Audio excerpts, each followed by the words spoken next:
Let's read well के इस session में आज हम फिर आप लोगों के बीच एक पोएम के साथ आए हैं। पोएम का नाम है विंड और ये पोएम लिया गया है क्लास 9th से। तो आज हम इस पोएम को पढ़ेंगे और देखेंगे कि इसका मीनिंग क्या है और इसको हम लोग समझने का प्रयास करेंगे। ये पोएम लिखा गया है सुब्रमण्य भारती के द्वारा। ये एक तमिलियन पोएट हैं। इनका जन्म 1882 ईस्वी में हुआ था और 1921 तक ये रहे। तो सबसे पहले ये पोएम सुब्रमण्य भारती जी के द्वारा लिखा गया, लेकिन इसको ट्रांसलेट किया गया ए.के. रामानुजन जी के द्वारा। ठीक है, तो आज हम लोग समझेंगे कि इस पोएम का क्या मीनिंग है और इस पोएम के थ्रू पोएट क्या कहना चाहते हैं। तो सबसे पहले एक्सप्लेनेशन की फर्स्ट पार्ट में हम लोग एज बिफोर सबसे पहले हम लोग लिटरेरी डिवाइस के बारे में जानेंगे कि इस पोएम में किस लिटरेरी डिवाइस का यूज़ किया गया है। तो जहाँ तक राइम स्कीम की बात है तो राइम स्कीम इसका फ्री वर्स है। ये फ्री वर्स पोएम है। फ्री वर्स, ये फ्री वर्स पोएम है, इसमें कोई राइम स्कीम नहीं है। और दूसरा लिटरेरी डिवाइस अगर हम लोग देखते हैं तो इसमें अनाफरा का यूज़ हुआ है, जैसे कि जो वर्ड बार बार रिपीट होते हैं, जैसे डोंट हो गया, इसमें भी इस लाइन में भी आप लोग देख रहे हैं डोंट वर्ड यूज़ हुआ है। यहाँ भी डोंट वर्ड यूज़ हुआ है, यहाँ भी हुआ है। यहाँ यू यूज़ हो रहा है इस लाइन में फिर यू हो रहा है, यहाँ पर भी यू हो रहा है। तो इस तरह हम लोग देखते हैं कि इसमें अनाफरा का यूज हुआ है। इस पोएम में जो तीसरा लिटरेरी डिवाइस है वो पर्सोनिफिकेशन है। पर्सोनिफिकेशन इन द सेंस, जब हम किसी भी नॉन लिविंग थिंग्स को जब लिविंग थिंग्स का कैरेक्टर देते हैं, जब ह्यूमंस का कैरेक्टर देते हैं, तो हम कह सकते हैं कि उसमें पर्सोनिफिकेशन का यूज हुआ है। यहाँ पे विंड जो कि एक नॉन लिविंग थिंग्स है, इसमें देखते हैं कि यू टोर है ना, यू शब्द हुआ है, यूज हुआ, यू आर यूज हुआ है।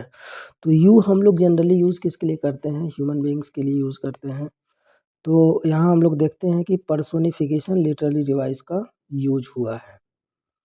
नेक्स्ट हम लोग देखें तो रिपीटिशन का भी यूज हुआ है। बार बार चीज़ें रिपीट हो रही हैं, बार बार वर्ड्स रिपीट हो रहे हैं, जैसे crumbling, crumbling, crumbling, crumbling, crumbling. यहाँ भी क्रम्बलिंग हम लोग इस तरह से देख सकते हैं, है ना।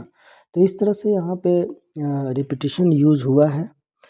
और अगर आगे हम देखें तो एलिट्रेशन भी यूज हुआ है। एलिट्रेशन जैसे यहाँ पर हम लोग देखते हैं विंड विनोस, तो डब्लू जो साउंड है यहाँ पे रिपीट हो रहा है ना।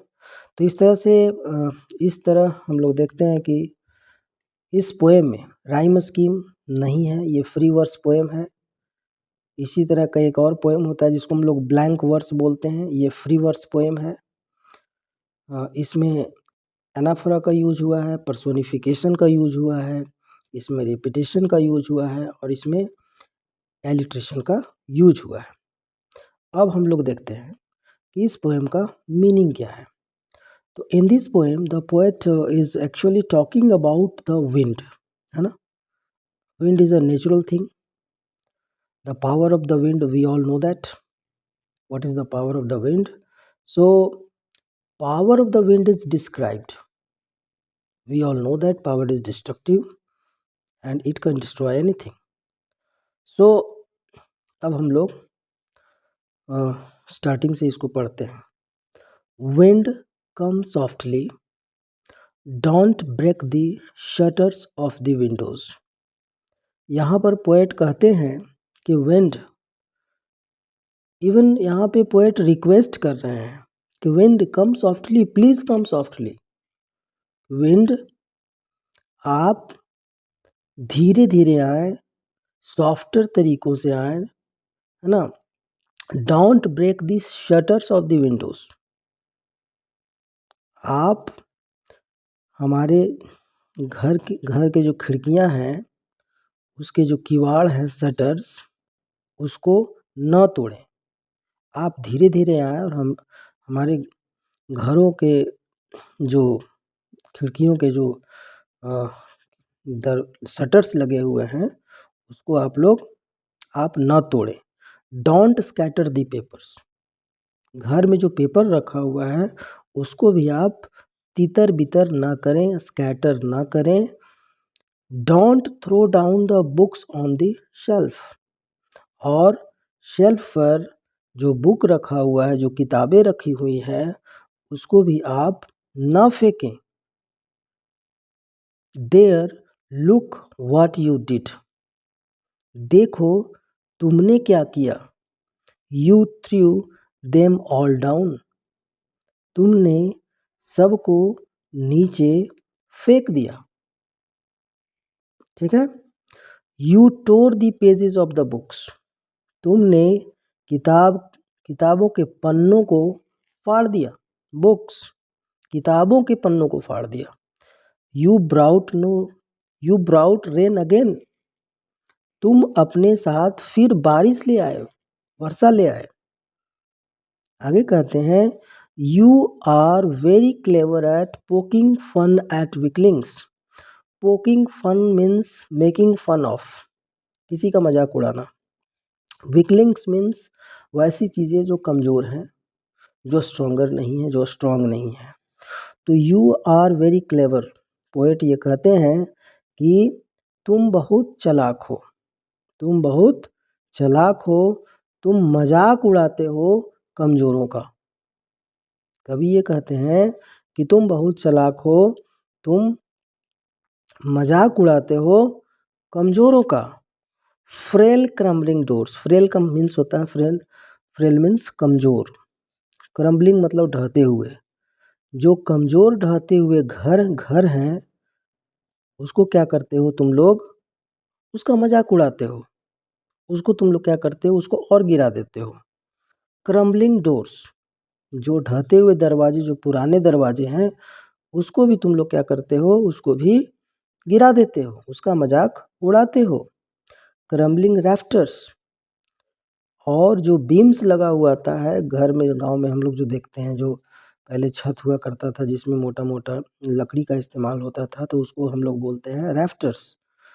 तो ये कह रहे हैं कि तुम लोग उस ढहते हुए, उस कमज़ोर रैफ्टर्स को भी क्या करते हो, गिरा देते हो। Crumbling woods. क्रम्बलिंग बॉडीज़, लकड़ी, शरीर। लीव्स मतलब क्रम्बलिंग वैसी कमज़ोर चीज़ें या वैसे कमज़ोर जीव जंतु, है ना। इन सब चीज़ों को तुम क्या करते हो, crumbling hearts, even hearts that we all have. इन सब चीज़ों को तुम लोग क्या करते हो, जो कमज़ोर दिल वाले लोग होते हैं उनका तुम मजाक उड़ाते हो। उसके बाद पोएट कहते हैं the wind god winnows and crushes them all. यहाँ पे विंड को गॉड बोला गया है। Wind god winnows. Winnowing, we all know that winnowing is a process in which we separate grain from husk। तो यहाँ पे विंड को गॉड बोला गया in the sense that God separates stronger from weak people, है ना। यहाँ पे विंड क्या कर रहे हैं, ये मतलब एक दूसरे को अलग कर देते हैं। जो कमज़ोर है और जो स्ट्रोंगर है दोनों को क्या करते हैं, सेपरेट कर देते हैं, विनोज कर देते हैं, है ना। And crushes them all. और जो चीज़ें कमज़ोर है उसको क्या करते हैं, ये पूरी तरह से बर्बाद कर देते हैं। He won't do what you tell him. अब पोएट हम लोगों से कहते हैं कि जो विंड है वो एक नेचुरल चीज़ है, वो हमारी बात क्यों सुनेगा, है ना। We he won't do what you tell him. अब पोएट हम लोगों से कहते हैं कि जो तुम कहोगे विंड को वो नहीं सुनेगा, वो नहीं करेगा। सो कम, इसलिए आओ। Let's build strong homes. आओ हम लोग मजबूत घर बनाए। Let's joint the doors firmly. आओ हम लोग घरों के दरवाज़ों को क्या करें, उसका जो जॉइंट्स हैं उसको मजबूती प्रदान करें, उसको मजबूती से हम बनाएं। Practise to firm the body. शरीर को हम लोग क्या बनाएं, मजबूत बनाएं। इतना प्रैक्टिस करें कि हमारा शरीर बहुत ही मजबूत हो जाए, ताकतवर हो जाए। Make the heart steadfast. और हमारा जो हृदय है उसे भी क्या करना है, उसे भी स्टेडफास्ट करना है, मजबूत करना है। Do this. कवि ये कहते हैं, पोएट यह कहते हैं कि डू दिस, इसे करो, and the wind will be friends with us.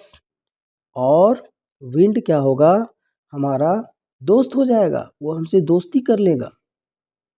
The wind blows out weak fires. यहाँ पे पोएट बहुत ही ब्रिलियंट तरीके से एक एग्जाम्पल देते हैं कि विंड जिस तरह से कमज़ोर आग को ब्लोज आउट कर देता है, बुझा देता है।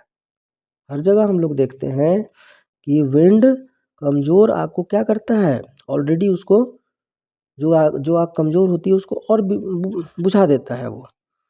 ही makes a strong fires roar and flourish.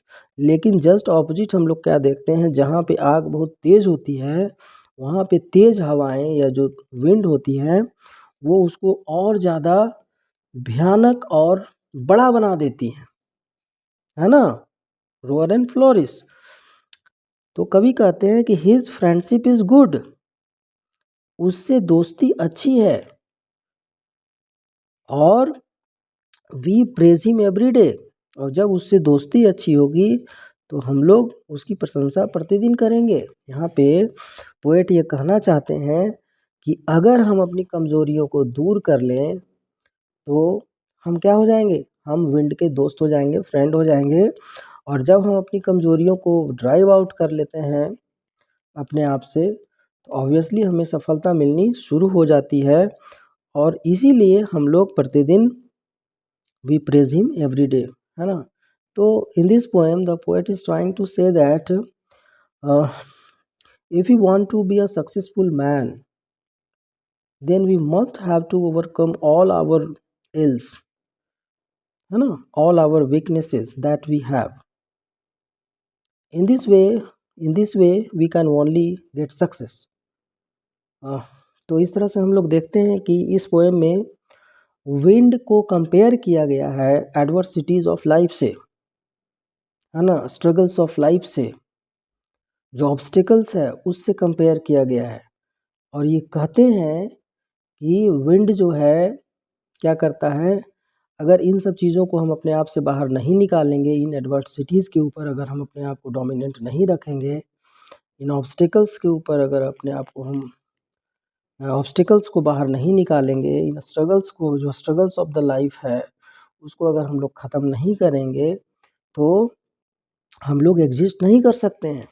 ऐसे भी चार्ल्स डार्विन ने कहा था कि fittest will survive and rest will die away. Fittest will survive and rest will die away. तो ये दुनिया पोएट एक बहुत ही स्ट्रॉन्ग मैसेज देना चाहते हैं कि ये दुनिया किन लोगों की है, ये दुनिया उन लोगों की है जो मजबूत हैं, जो ताकतवर है, या फिर वैसे लोगों की है जिन्होंने अपने अंदर सारी कमजोरियों को अपने अंदर से दूर किया है और वो एक मजबूत इंसान बने हैं। इसलिए if you want to get success in our life we must overcome all these obstacles, struggles and adversities of life. So in this way we end the explanation of this poem. Thank you.